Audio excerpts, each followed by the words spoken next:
qué bonito se siente el ambiente de Navidad, ¿verdad? Por todos lados hay bambalinas, hay luces y hay regalos. Y aunque el mundo no lo crea, todo lo que implica la Navidad tiene que ver estrechamente con lo que realmente Dios estableció con la Navidad. Hay luces. Jesús vino, es la luz del mundo, ¿cierto? Hay regalos. Bueno, el Señor mismo es el regalo. Él está dando el regalo de la vida eterna a través de la obra de Cristo en la cruz. Hay reconciliación y perdón de todo lo que nos ha hecho la gente. Bueno, Jesús vino para reconciliar consigo mismo al mundo. No sé qué decirle a las bambalinas, pero eso es luces y cuestiones, ¿verdad? Pero inclusive, aunque algunos hablan del arbolito como con unas raíces paganas por el árbol, nos habla del árbol de la cruz, porque en el sacrificio que Jesús hizo por la humanidad está involucrado un árbol, aquel vil madero.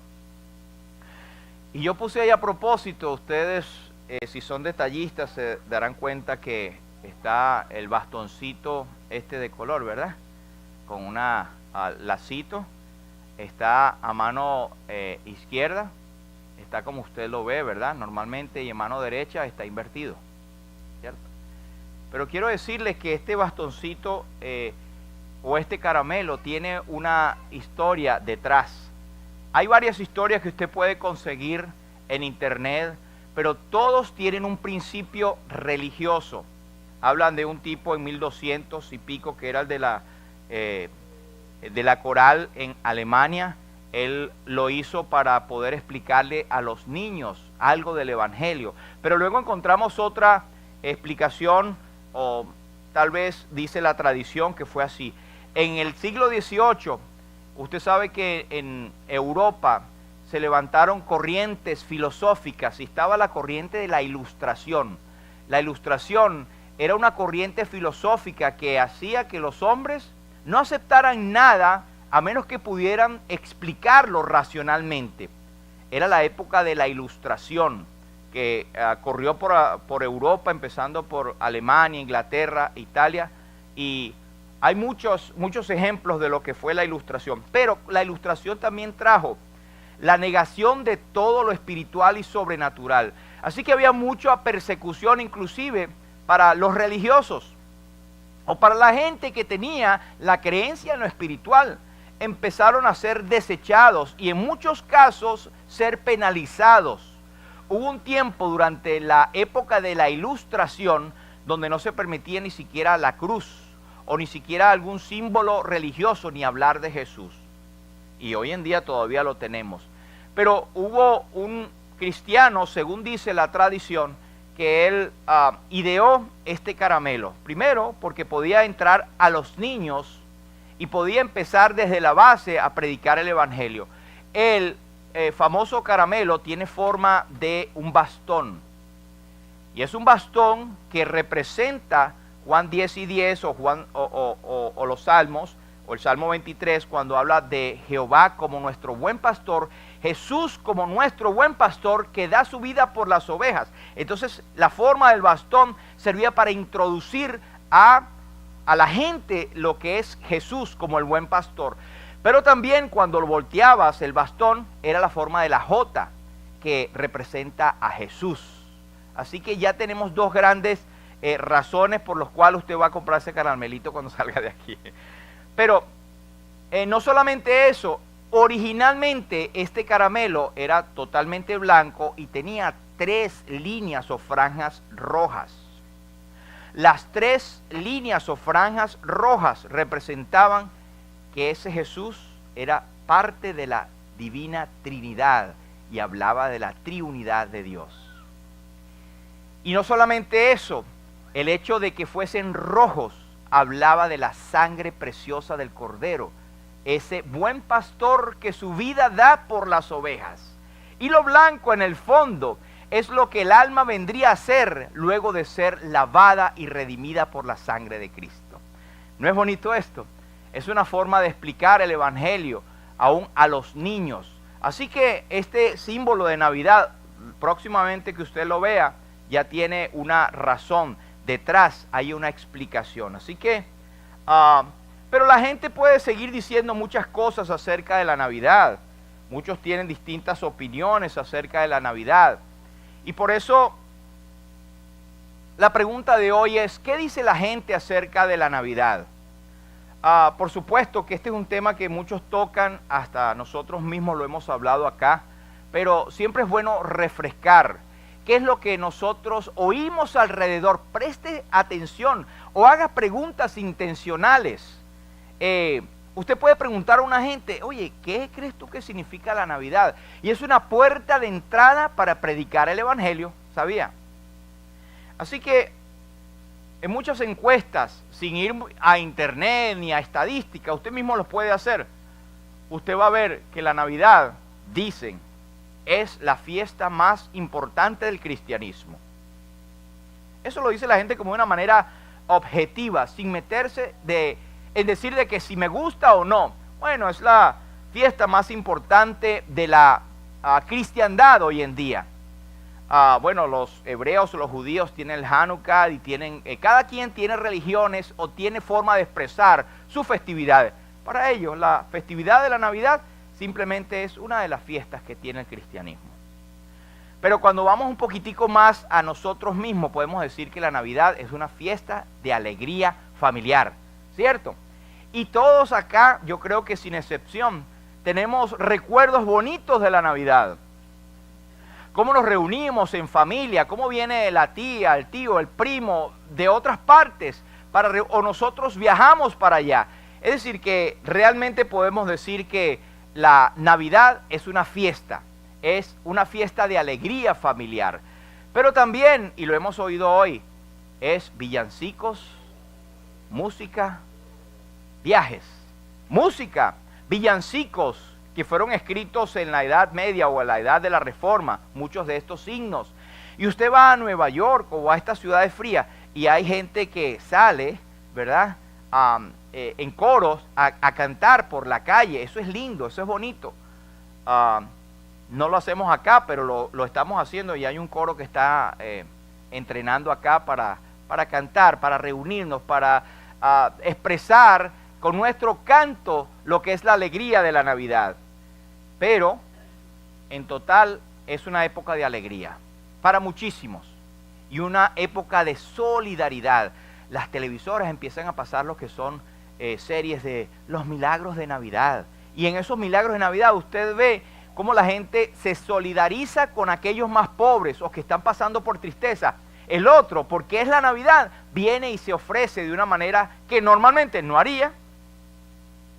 Pero para muchos de ustedes y nosotros, y casi siempre son gastos excesivos, regalos, me duele el bolsillo, quedé debiendo las tarjetas, ya para principio de año estamos pero ponchados, como quien dice.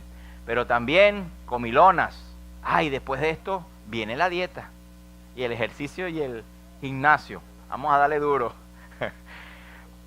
Pero también para otros en las grandes ciudades son aglomeraciones, tráfico. En la Navidad usted no puede pasar por las grandes ciudades. ¿Cómo está eso de aglomeración? Pero también hay tensión con la familia. Caramba, porque no pudimos llegar a tiempo, porque no le dimos un regalo, porque no fuimos. Sobre todo las familias, cuando hay la familia del esposo y de la esposa, no, esta Navidad me toca con tu familia y después el Año Nuevo. Entonces están con esa cuestión. Todos hemos pasado por eso, ¿verdad? Pero hay esta situación. También es época de soledad, de recuerdos tristes y en España hay una tendencia de los psicólogos que llaman la depresión blanca, porque es referido a la Navidad cuando la gente que está sola, imagínate, tú tienes tus familiares y la Navidad, chévere, ¿verdad? Pero imagínate una gente que está totalmente sola, no tiene a nadie, no tiene amigos por X o por Y. La Navidad es algo triste, algo solitario. La gente más se pone una almohada encima, yo voy a dormir, que pase rápido la Navidad. O gente que ha lamentablemente perdido algún familiar o ha tenido un recuerdo, una experiencia triste en la época de Navidad, eso queda sembrado. Y hay que ser también comprensivos cuando han ocurrido estas cosas con la gente que no comparte la alegría, porque tiene sus razones. Cada quien tiene su corazón. Y nosotros como creyentes en Cristo debemos tener el suficiente discernimiento para poder consolar a los otros. De hecho, nosotros como creyentes se nos manda a estar pendientes de esto. Pero, ¿qué es realmente la Navidad? En términos bíblicos podemos encontrar en Lucas 2, 10 al 12, y lo leemos juntos, por favor. Dice: pero el ángel les dijo: no temáis, porque he aquí os doy nuevas de gran gozo, que será para todo el pueblo, que os ha nacido hoy en la ciudad de David un Salvador, que es Cristo el Señor. Esto os servirá de señal: hallaréis al niño envuelto en pañales, acostado en un pesebre. Tan sencillo como esto, el Señor bendiga su palabra, y tan poderoso como esto. Este es el mensaje original de la Navidad. El ángel les dijo a aquellos pastores asustados cuando vieron aquella luz en los cielos. Una noticia extraña. Un ángel que les dice: no teman. Es decir, que el mensaje que este ángel iba a decir era totalmente exento de todo temor y de todo miedo. Era todo lo opuesto.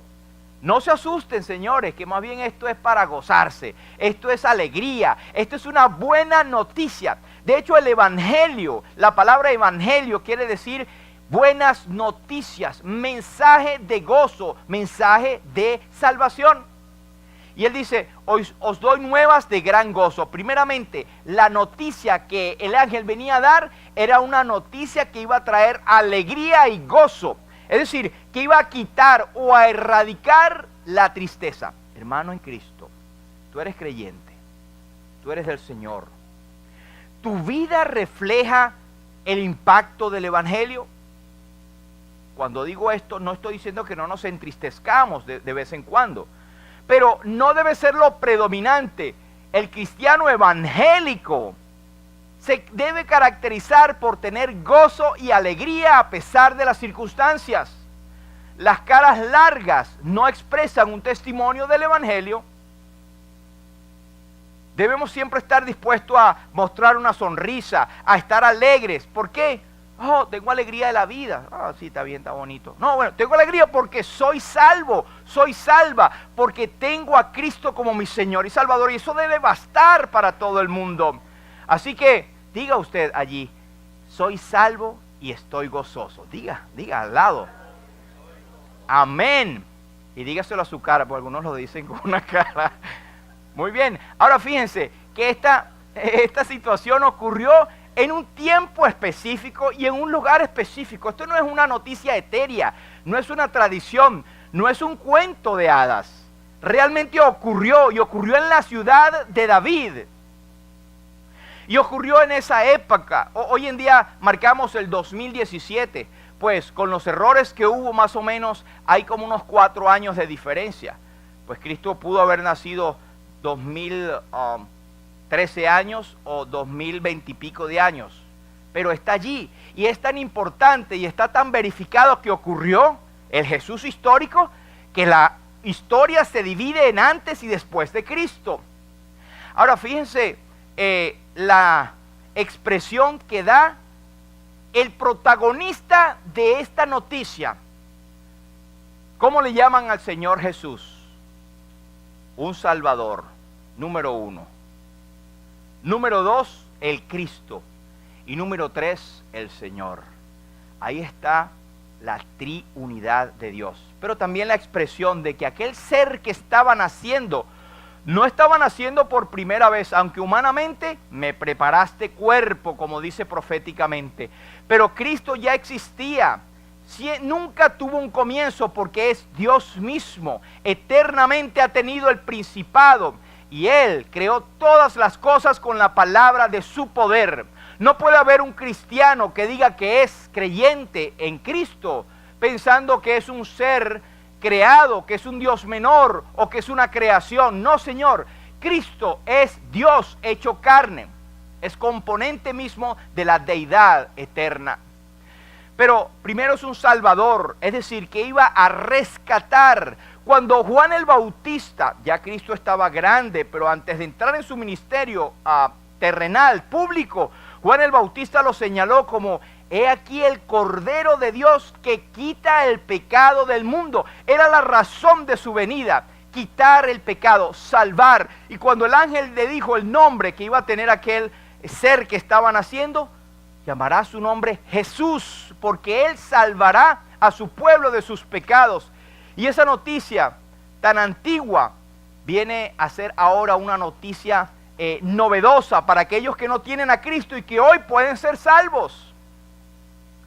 Pero lo segundo es que era el Cristo, y Cristo es una forma de decir el ungido de Dios. Es decir, que Él estaba capacitado, ungido por el Espíritu Santo, y el Mesías, que es otra manera de decir Mesías, ungido, o Cristo, es la misma palabra en distintos idiomas, pues era aquel que había sido esperado por mucho tiempo durante las profecías de cada uno de los profetas que Dios había puesto en su corazón.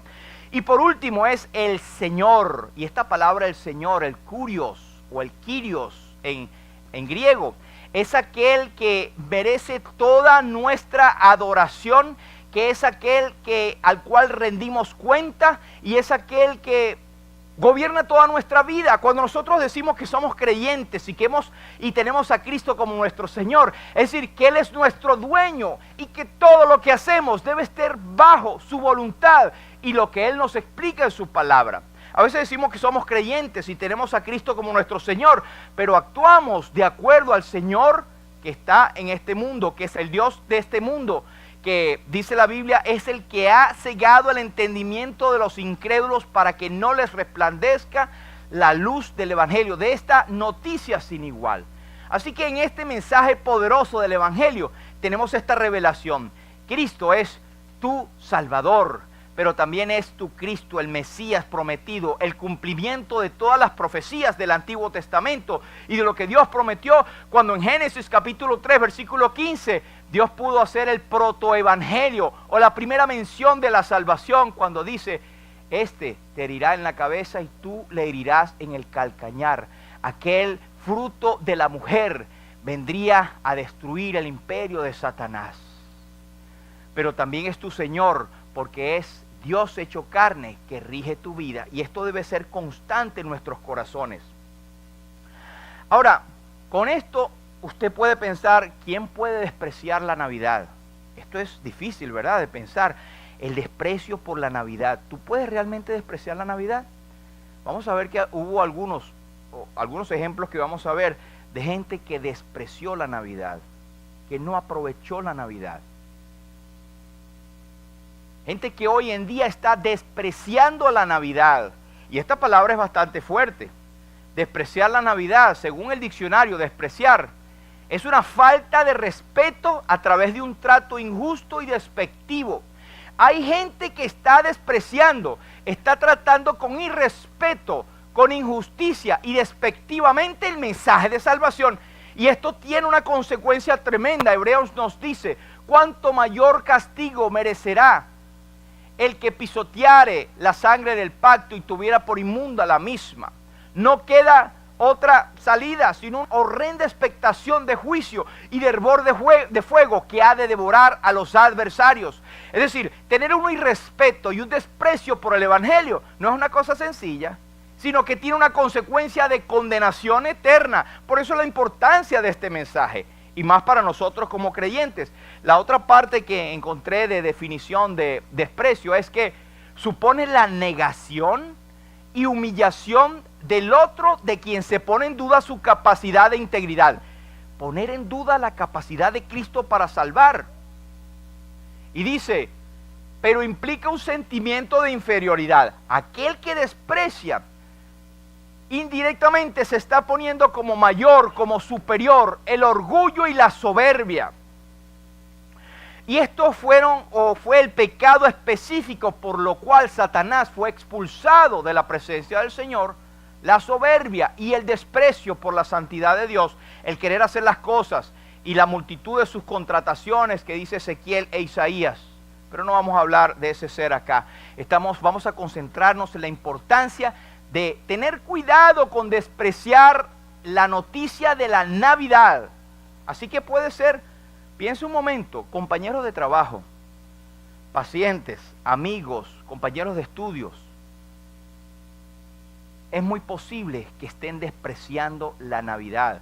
Y despreciar la Navidad es despreciar a aquel que es el protagonista de la Navidad y tiene consecuencias eternas. Quiero compartir con ustedes uno de los primeros que yo encuentro, pueden haber otros, que despreció la Navidad. Y eso lo encontramos en el mesonero. No el que atiende la mesa, sino el mesón. En Lucas capítulo 2, versículo 7, dice: y dio a luz a su hijo primogénito y lo envolvió en pañales y lo acostó en un pesebre. ¿Por qué? No había lugar para ellos en el mesón. Este mesonero no se nos dice nada en la Biblia de él, pero tiene que haber alguien que atendió, ¿verdad? Alguien que cargó con la noticia de decirle a María, aquella muchacha embarazada a punto de dar a luz con su esposo: oye, no hay lugar. Oye, pero al menos llámate una partera. Este mesonero ni siquiera se movió para ubicarle una alternativa. Oye, y el pueblo israelita, no estamos hablando de gente que hacían barbaries, de lo cual viene precisamente de los bárbaros, que eran gente sin misericordia. Era gente que tenía muy en cuenta el cuidado del ser humano. Por eso nos sorprende aún más que el mesonero no hizo absolutamente nada por ayudar. Simplemente: yo no sé, no hay nada aquí. Es más, y podemos suponer, estoy ocupado, tengo mucha gente. Recordemos que habían mandado a hacer un censo las autoridades romanas para que todos vinieran a sus lugares de nacimiento a censarse, a anotar, a registrarse. Y resulta que debe haber muchísima gente y todos los mesones. De hecho, la palabra mesón en griego puede significar un mesón, un hotel, un cuarto, un techo. En España dirías un piso. Un lugar donde quedarse. No necesariamente tenía que ser un gran hotel, pero había un encargado de decir: sí hay, pero ¿cómo es posible que a esta muchacha embarazada, tal vez en nuestros tiempos hubiésemos pensado: mira, vamos a tener que desocupar a esta persona, porque esta persona está por dar a luz? No hubo ningún movimiento. Este mesonero, por estar ocupado, no se encargó y se perdió y despreció la primera Navidad. Pero también, mira, de José, es extraño, pero no se habla de la ayuda de José. Los maridos deben ayudar a sus esposas. Cuando tú lees un poquito más, María se le menciona solita. Dice que y dio a luz ella, y lo envolvió ella, y lo acostó ella. Nadie hizo nada allí. ¿Y dónde estaba el mesonero? ¿Quién sabe? Pero eso, hermanos, no era normal. Como dije, era un pueblo que se encargaba y tenía muchos de los judíos, o todos los judíos tenían instrucciones dadas por el mismo Dios del cuidado del ser humano, inclusive cuando estaban enfermos, de proteger a los que menos tenían fortuna o bendición. Inclusive había aquellos de los redentores, de poder rescatar un familiar, aquel que había caído por la pobreza, a ser vendido a otra familia. Había esos redentores también. Del caso tenemos el caso de Ruth. Así que tenemos, hermanos, una situación extraña. El mesonero se perdió la primera Navidad. Fue desprecio. ¿Por qué? ¿Por qué el mesonero despreció el evento más importante de toda su vida? Échele usted cabeza. ¿Qué pudo ocurrir allí? No tenía conocimiento, puede ser. Sin embargo, el no tener conocimiento no te exime de ser una persona con corazón para ayudar. Si él hubiese ayudado, él se hubiese tenido la bendición de que su nombre tal vez hubiese estado registrado en las Escrituras. Se cuenta de la reina Isabel de Inglaterra, la cristiana, la protestante, que ella solía visitar a su pueblo de incógnito. Se vestía como hacían muchos reyes y reinas. De incógnito quiere decir de gente cualquiera, no llevaba sus ropas reales. Y una vez visitando una casa, ella pidió alojo y pues no le dieron alojo. Dijo, no, estamos muy ocupados. Y ella se fue. Después que el padre de familia supo que quien había ido era la reina misma a su casa, ese hombre dice que fue tanta la lamentación que luego se suicidó. Pero dice que él dijo, si yo hubiese sabido que era la reina, mi reina, yo le hubiese dado mi propia cama. ¿Y cuántos no hacen así con el Salvador? Ay, si yo hubiese sabido que era el Salvador realmente lo que predicaban estos evangélicos, estos cristianos. Caramba, yo le hubiese dado toda mi vida. ¿Pero qué están haciendo ahora? Pues bien, este hombre estaba demasiado ocupado. Hermano, a veces estás tú demasiado ocupado para el Señor. No, todo lo demás, y esto es una cosa que es una epidemia. Todo lo demás es más importante que el Señor. No hay cosa que yo no pueda imaginar que pueda ser más importante que el Señor. Y hay muchos que son cosas sencillas, triviales y esquipean, como usando un barbarismo allí. Pasan, no, yo paso, hoy no voy. Por ejemplo, el no ir a la iglesia, o no reunirme, o no leer, o no tener un momento de intimidad con el Señor. Todo lo demás es importante. Estamos demasiado ocupados. Así que no culpemos tanto al mesonero cuando nosotros como creyentes posiblemente estemos despreciando, y esto es cosa seria, hermanos, la comunión con el Señor. No tenía tiempo para José, no tenía tiempo para María, no tenía tiempo para el Salvador del mundo. Este hombre se perdió. No se menciona en las Escrituras que él fue salvo, pero la Biblia no lo menciona. Pero él se perdió la bendición, él despreció la primera Navidad. Por eso es que la Biblia dice, en 2 Corintios 2 y 6, he aquí ahora el tiempo aceptable, he aquí hoy es el día de salvación. Y en Hebreos nos dice, si oyeres hoy su voz, no endurezcáis vuestros corazones, porque no sabemos del día de mañana. Y hay un momento específico en que Dios nos da el tiempo suyo para nosotros aprovecharle. El apóstol Pablo dice, aprovechando bien el tiempo, ¿por qué? Porque los días son malos. Hay otro que despreció la Navidad, y fue un rey. Él despreció, tuvo irrespeto, pero no fue, como decía mi hermano, por ignorancia. Y vamos a ver quién fue ese. En Mateo capítulo 2, cuando Jesús nació en Belén de Judea, en días del rey Herodes, vinieron del oriente unos magos, diciendo, ¿dónde está el rey de los judíos que ha nacido? Porque su estrella hemos visto en el oriente y venimos a adorarle. Oyendo esto, el rey Herodes se turbó. La palabra turbar es estar perplejo sin saber qué hacer. Y toda Jerusalén con él. Ahora debemos tomar en cuenta quién era este hombre. Herodes era un tipo muy sanguinario, era tremendo líder, pero conocido en la historia de ser sumamente sanguinario. El nieto de él, que fue el Herodes que nosotros hablamos el jueves, que fue el que mató a Santiago, él en un momento de su vida, según dice la palabra, pasó por un lugar con sus ropas reales y la gente clamó, voz de Dios y no de hombre. Y aquel hombre fue fulminado porque no dio la gloria a Dios y murió comido de gusanos. Este Herodes, estamos hablando del abuelo, pero este era sanguinario. Dice que en una ocasión él mandó a matar a los macabeos, que es la historia entre Malaquías y el Nuevo Testamento. Aproximadamente hubo como 400 años de silencio, pero ahí hubo historia. Y están los macabeos, que era un pueblo de judíos bien aguerridos.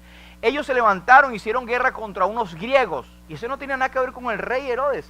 Pero el hecho que ellos ganaron, el rey Herodes los mató a todos, porque dijo, estos tipos tienen el valor y me pueden tumbar a mí. No solamente este rey Herodes tenía como cuñado a Aristóbulo, no era Istúriz. Aristóbulo era su cuñado y era sumo sacerdote. Este hombre tenía mucho poder espiritual y político, pues el rey lo mandó a asesinar. No solamente esto, mató a la esposa de Aristóbulo, que era su hermana. Y no solamente a su hermana, dice la historia secular, que asesinó a todos sus sobrinos por temor a que se le podían levantar y tumbarle el poder. Este tipo era sanguinario. Y este hombre, cuando vio que había nacido un rey de los judíos, se turbó. ¿Por qué creemos que este hombre se turbó en gran manera? Porque tenía temor de que le quitaran el trono. Y no era ignorante. Este hombre sabía realmente quién era, porque él pidió información, se ilustró acerca de quién era el que estaba naciendo. Él no era ignorante acerca del significado del nacimiento de Jesús. Pero ¿por qué se turbó? Se turbó porque esto amenazaba su posición, su fama, su supremacía, su reinado, por así decirlo. Este hombre despreció la Navidad, no solamente la despreció, fue en contra de la Navidad, quiso destruirla completamente, matando al rey de los judíos, con conocimiento de causa. Imagínense esto, nosotros lo leemos muchas veces, pero no nos paramos a meditar que este hombre realmente sabía exactamente quién era. Él buscó ilustrarse y trajeron profetas y trajeron gente religiosas, teólogos que le dijeron, y con todo y eso, él quiso eliminar la Navidad, quiso destruirla. Así que este hombre, en el capítulo 2 de Mateo, dice: Herodes entonces, cuando se vio burlado por los magos, se enojó mucho. ¿Y qué hizo?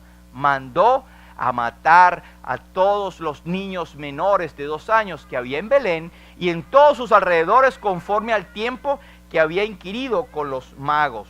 Y aquí es donde dice que se cumplió lo que fue dicho por el profeta Jeremías, cuando dijo: voz fue oída en Ramá, grande lamentación, lloro y gemido, Raquel que llora a sus hijos y no quiso ser consolada porque perecieron.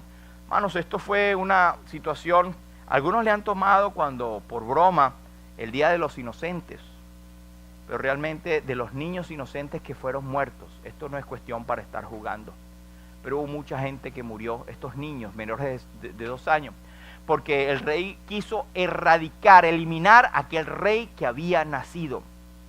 ¿Cuál fue la razón? Simplemente porque él se creía superior y porque se sentía amenazado porque un rey le podía quitar el trono. Ahora, ¿saben que hay mucha gente hoy en día que desprecia la Navidad porque no quiere que nadie reine en su vida? Porque hay gente que se creen superiores, gente que se creen dueños de sí mismos, de su tiempo. Y yo no tengo tiempo para lidiar con el Señor y el Salvador. Esas son cosas de religión, de vieja, qué sé yo. Yo tengo mi propia vida, yo gobierno mi propia vida. Bueno, por mí mismo, yo no tuviera nada. Yo recuerdo un jefe que yo tuve hace años, que él me veía orando para dar gracias por los alimentos. Y él en forma de burla me dijo a mí: oiga, ¿por qué usted está orando? Yo estoy orando a Dios por dar gracias por los alimentos. Dijo: no se ponga usted a trabajar a ver si ese Dios le va a seguir dando alimento. Usted es el que está obteniendo los alimentos. Por eso si yo no tengo mi esfuerzo, lo que yo he hecho y lo que yo trabajo todos los días, yo no puedo llevar conmigo para la casa, porque yo tengo que estar dando gracias a algo etéreo cuando soy yo el que lo hago. Imagínense. Bueno, ese señor tuvo un triste fin en la compañía, ¿verdad? Porque salió por la puerta chiquita de atrás y fue avergonzado. Pero eso no es nada. El asunto está en que yo oro que él pueda haber conseguido la salvación de alguna manera por ese testimonio. Pero hay personas que no están dispuestas a tener a Cristo como reinando en sus corazones. Se creen superiores. ¿Tú crees acaso superior? ¿Te crees superior y desprecias el señorío de Cristo? Mira lo que dice en Romanos, bien interesante. Romanos 1, 20 y 25 dice: porque las cosas invisibles de Él, su eterno poder y deidad, se hacen claramente visibles desde la creación del mundo, siendo entendidas por medio de las cosas hechas, de modo que no tienen excusas. pues, habiendo conocido a Dios, no le glorificaron como a Dios, ni le dieron gracias, sino que se envanecieron en sus propios razonamientos y su necio corazón fue entenebrecido. Luego en el capítulo 2 y versículo 5 de este mismo libro de Romanos nos habla más y nos dice: pero por tu dureza y por tu corazón no arrepentido atesoras para ti mismo ira para el día de la ira y de la revelación del justo juicio de Dios. Este es el fin de aquellos que son engreídos, que son soberbios, que son sus propios dioses, sino que quieren eliminar y respetar la Navidad, en un sentido, entiéndase, a Jesucristo, el Evangelio, porque creen que le va a tomar o quitar su lugar de supremacía en la vida. Esto es triste y esto ocurre. Uno tercero que quiero mencionarles son los religiosos que despreciaron la Navidad. Religiosos despreciando la Navidad, sí. Mire lo que dice Mateo capítulo 2. El mismo Herodes convocó a todos los principales sacerdotes y los escribas del pueblo y les preguntó dónde había de nacer el Cristo. Fíjate, no era tonto. Ellos le dijeron: en Belén de Judea, porque así está escrito por el profeta. Tú, Belén, de la tierra de Judá, no eres la más pequeña entre los príncipes de Judá, porque de ti saldrá un guiador que apacentará a mi pueblo. Notemos que estos religiosos, no, déjeme buscar en la Biblia, oh Alteza, ¿se lo citaron de memoria? Inmediatamente ellos le dijeron: en Belén de Judea, porque así está escrito por el profeta, y se lo mencionaron. Estos hombres estaban llenos de la palabra de Dios, sabían intelectualmente la palabra de Dios, pero estaban lejos del reino de los cielos. Con sus labios le honraba, pero su corazón estaba lejos de Dios. Estos eran teólogos, académicos, que sabían de memoria las escrituras, pero no la aplicaban a sí mismos. Hoy en día hay personas que son letrados. A veces veo a un señor que, no voy a mencionar su nombre, es un teólogo que da clase en la Universidad del Sur de la Florida, y él a veces lo entrevistan, y su punto de vista es simplemente de literatura, es objetivo. Nunca se va a hablar ni a predicar de la salvación por fe en Cristo. Simplemente lo ve como un libro de literatura. Son esos tipos de religiosos. Nicodemo mismo, Nicodemo era un maestro, un principal entre los judíos, y vino a Jesús de noche y le pregunta: maestro, sabemos que has venido de Dios como maestro, porque nadie puede hacer estas señales que tú haces, como adornando a Jesús para obtener información. Y Jesús lo para en el momento y le dice: de cierto te digo, el que no naciere de nuevo no puede ver el reino de Dios. Es decir, tú puedes venir con tu intelectualismo, eres maestro de Israel y no sabes estas cosas, porque él le dijo: ¿cómo puede hacerse esto? ¿Puede un hombre entrar por segunda vez en el vientre de su madre y nacer? Jesús le dijo: caramba, qué ignorante eres. Lo que es nacido de la carne, carne es, y lo que es del espíritu, espíritu es. Os es necesario nacer de nuevo. ¿Cómo no lo sabes tú que eres maestro de Israel? Y este es un llamado hoy en día a la gente. ¿Cómo no sabes esto? Tú que eres intelectual, tú que conoces la Biblia, y yo le aseguro que la mayoría de la gente que dice: no, yo he leído la Biblia, yo la conozco, no saben ni dónde queda Juan 3:16. Oiga, ni siquiera sabe dónde queda Juan 3:16. Gente que son soberbias, que quieren saber más que la gente que lo está predicando, le está diciendo, y son gente que su fin, si no se enderezan, si no se humillan delante de Dios, va a ser un camino y un fin de muerte y perdición. Para ellos todo lo que hacen es normal, es correcto. Hay caminos que al hombre le parecen derecho, pero su fin es camino de muerte, camino de perdición.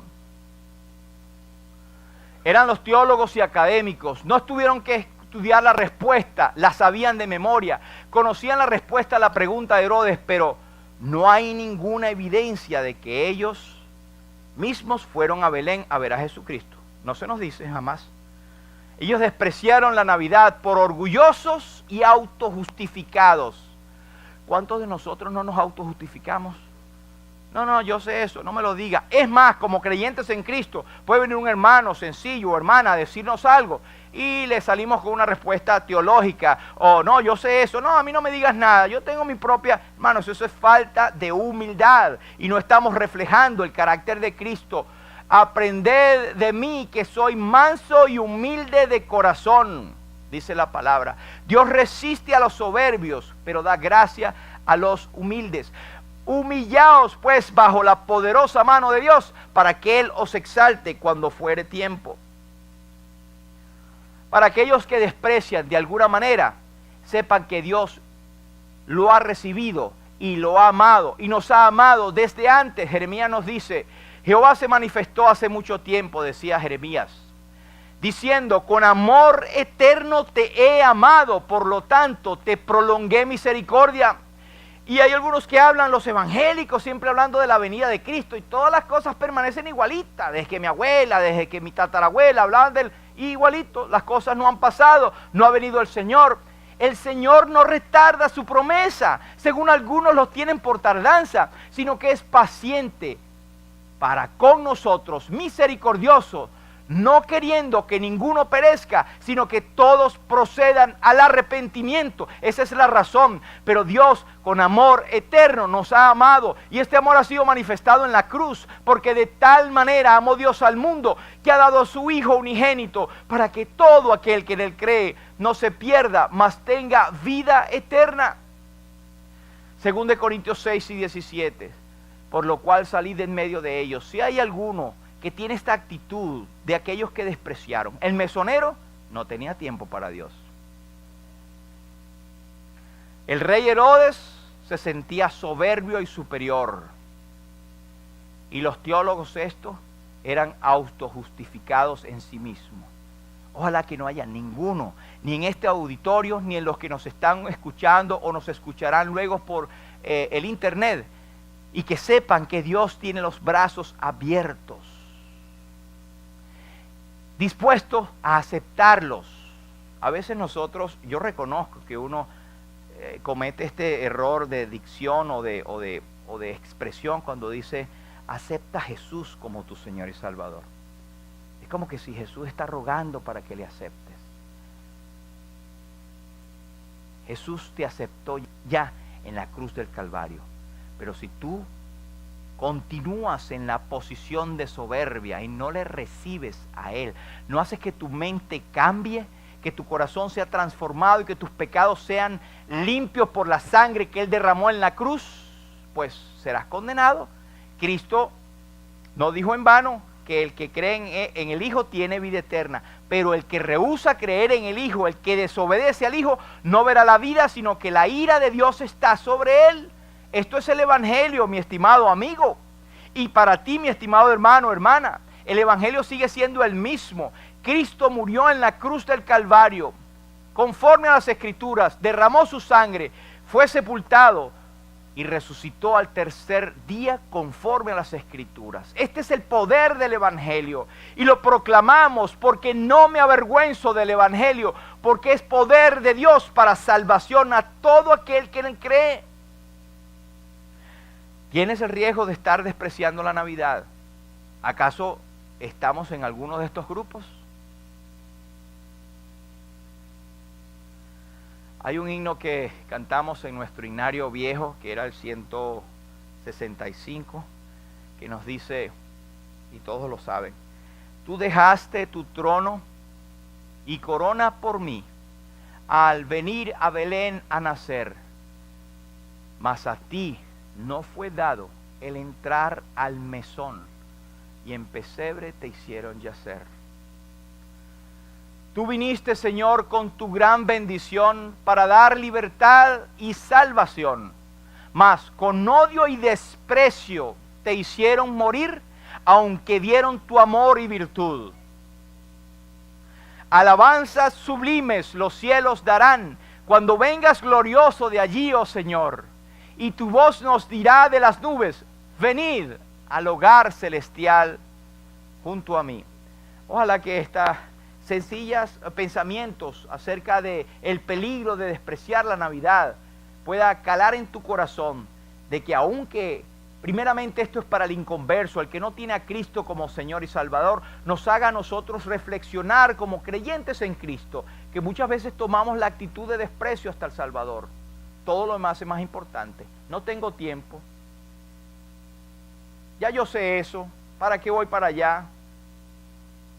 Tengamos cuidado, hermanos. Ojalá que el Señor nos bendiga. Él bendiga su preciosa palabra que ha sido predicada en esta mañana para su gloria y su honra. Vamos a orar. Padre, quiero darte las gracias por la bondad tuya, por el privilegio de anunciar las virtudes de aquel que nos llamó de las tinieblas a tu luz admirable. Gracias, Señor, porque aunque hubo muchos que despreciaron y aún desprecian este llamado del Evangelio, o despreciaron ese primer mensaje de Navidad, Señor, muchos han sido llamados, pero han sido pocos los escogidos, y a ti te ha placido, Señor, escoger a aquellos que han venido a ti confesando sus pecados. Es cuando se han dado cuenta que hemos sido escogidos desde antes de la fundación del mundo. Gracias porque este mensaje es para todos. Gracias porque el mensaje de salvación se predica a todas las naciones. Gracias porque todos pueden tener la oportunidad de ser salvos, Señor, y escapen de este terrible juicio que viene por despreciar al Salvador, aquel que murió en la cruz. Señor, gracias por tu bondad, y te rogamos que si hay algún hermano o alguna persona que no tiene a Cristo, hoy pueda ser el tiempo aceptable, el tiempo de salvación. Y algún hermano o hermana que necesite de acercarse a ti y reconocer, Señor, confesando delante de ti que muchas veces hemos despreciado la comunión contigo porque hemos visto más importante otras cosas. Perdónanos, Señor. Queremos darte a ti toda la gloria y toda la honra, Señor. Gracias por este momento, en el nombre precioso de Jesús. Amén. Amén.